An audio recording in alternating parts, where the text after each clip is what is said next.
BRS బాకీ కార్డుకు కౌంటర్గా హన్మకొండలో డోకా కార్డు విడుదల చేశారు కాంగ్రెస్ ఎమ్మెల్యేలు నాయని రాజేందర్ రెడ్డి, నాగరాజు, ఎంపీ కడియం కావ్య. బీఆర్ఎస్ గతంలో హామీలు ఇచ్చి అమలు చేయని పనులతో డోకా కార్డు విడుదల రిలీజ్ చేశారు. బీఆర్ఎస్ అవినీతిపై చర్చకు రావాలని కేటీఆర్ కు సవాల్ చేశారు. బీఆర్ఎస్ ను చూసి దొంగలే సిగ్గుపడుతున్నారని ఎద్దేవా చేశారు. బీఆర్ఎస్ డోకా కార్డును ప్రజల్లోకి తీసుకెళ్లాలని కాంగ్రెస్ క్యాడర్ కు పిలుపునిచ్చారు నేతలు. ప్రతి కుటుంబానికి డబుల్ బెడ్రూమ్ ఇస్తా అని, ఇంటికొక ఉద్యోగం ఇస్తా అని, ఒక దళితులకు 3 ఎకరాల చొప్పున ఇస్తానని, కేజీ టు పీజీ అని చెప్పైతే ఇక ఏకంగా ఆ కేజీ టు అది పీజీ తీసుకొద్దామంటే కూడా రానియకుండా అడ్డుపడి ఎగేటాలు.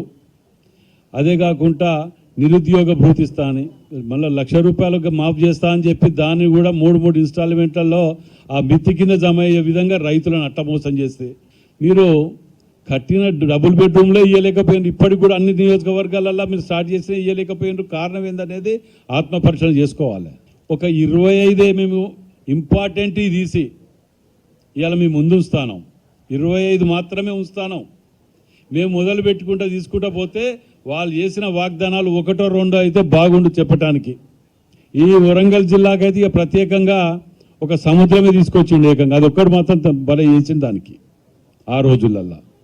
నేను అందుకనే డొకైట్గా మిమ్మల్ని చాలా ఎంత పెద్ద మీరు గజ దొంగలంటే వీళ్ళని అందరినీ గిన్నిస్ బుక్లో వచ్చేటట్టు చూడాలి.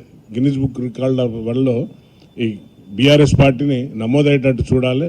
మా అందరు సోషల్ మీడియా మా మిత్రులకు అందరినీ కూడా, మా కాంగ్రెస్ సోషల్ మీడియా మిత్రులందరినీ కూడా చెప్తున్నా, ఈ దోకేబాజ్ కార్డును మనం అందరికీ ప్రచారం చేయాలి తప్పనిసరిగా. ఎందుకంటే ఒకడేమో సొంత ఇంట్లోనేమో లిక్కర్ స్కామ్, ఒకడేమో ఇసుక దోపిడీ, మొత్తం శాండ్ మీద మొత్తం తెలంగాణ యావత్ సొత్తును దోసుకున్నాడు. ఒకడేమో కాళేశ్వరం ప్రేమ ఇంకోడు. ఈ దోకగాళ్ళు ఈ ఎవరైతే డకాయిటర్స్ ఉన్నారో ఇంట్లోనే ఉన్నారు, ఒక కుటుంబంలో ఉన్నారు. మనము తెలంగాణ సాధించుకున్నప్పుడు, తర్వాత తెలంగాణగా కొత్తగా రాష్ట్రం ఏర్పడినప్పుడు ఒక మిగులు రాష్ట్రంగా ఉంది. బాకీ అనేది వాళ్ళు బాకీలో ఉన్నారు. ఎందుకంటే తెలంగాణని బాకీలోకి నెట్టింది 7 లక్షల కోట్ల పైన బాకీ ఉన్నాం ఇప్పుడు ప్రస్తుతం మనం. ఇతర వరల్డ్ బ్యాంక్ కానీ ఇంకెక్కడైనా కానీ ప్రతి 3 నెలలకోసారి కూడా అప్పులు కట్టుకుంటూ, వడ్డీలు కట్టుకుంటూ సంక్షేమము తర్వాత అభివృద్ధి 2 కూడా చేసుకుంటా ముందుకెళ్తున్నాము. అయినా కూడా ప్రజలు చూస్తున్నారు అన్ని. అయినా కూడా కాంగ్రెస్ పార్టీ ఏం చేయలేదు, కాంగ్రెస్ ప్రభుత్వం ఏం చేయలేదు అని చెప్పి లేనిపోని అన్ని సృష్టించి బాకీ కార్డు అనేది వేయడము చాలా దారుణము, అన్యాయము. వాళ్ళు ప్రతి ఒక్క వర్గానికి కూడా అన్యాయం చేస్తున్నారు. విద్యార్థులకు వస్తే వైస్ ఛాన్సలర్లని ఏ ఒక్క రోజు కూడా 10 ఏళ్లలో నియమించలేదు. మహిళలకి ఇంతకుముందు పావుల వడ్డీకి దాదాపు 10 లక్షల వరకు కూడా మేము రుణాలు ఇస్తామని చెప్పినారు.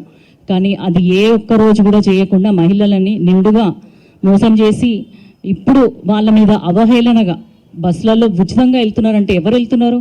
పైసలు వాళ్ళు ఎవరు ఎక్కరు. కేవలం ఎవరికైతే ఒక బస్ పాస్ తీసుకునే పరిస్థితి లేదు, రోజు స్కూల్కి వెళ్ళాలి, రోజు కాలేజ్కి వెళ్ళాలి, రోజుకు ఇంకా పనులకు వెళ్ళాలి అనుకునే మహిళలే దానికి వెళ్తారు. కానీ దాని మీద కూడా చాలా రకాలుగా